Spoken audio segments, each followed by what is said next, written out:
ইরানে যুদ্ধ শুরু হয়েছে গত ২৮শে ফেব্রুয়ারি থেকে। আর এই যুদ্ধের কারণে খাদ্য, জ্বালানি ও জাহাজ ভাড়া আকাশচুম্বী হওয়ায় বিশ্বব্যাপী বাড়তি ৪,৫০,০০,০০০ মানুষ চরম ক্ষুধার কবলে পড়তে পারে।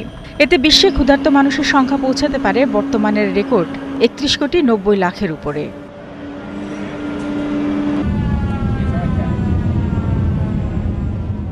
ওয়ার্ল্ড ফুড প্রোগ্রাম WFPর উপনির্বাহী পরিচালক কার্ল স্কাউ জানিয়েছেন, ইরানে যুদ্ধ শুরুর পর থেকে জাহাজে পণ্য পরিবহনের খরচ ১৮% বেড়ে গেছে। কিছু জাহাজের পথ পরিবর্তন করতে হচ্ছে, আর দাতারা প্রতিরক্ষা খাতে বেশি ব্যয়ের দিকে মনোনিবেশ করায় WFPর ব্যয় কাটছাঁট করতে হচ্ছে।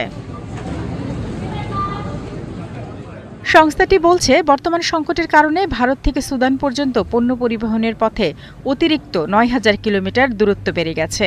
এতে সুদান বর্তমানে বিশ্বের সবচেয়ে বড় মানবিক সংকটের মধ্য দিয়ে যাচ্ছে।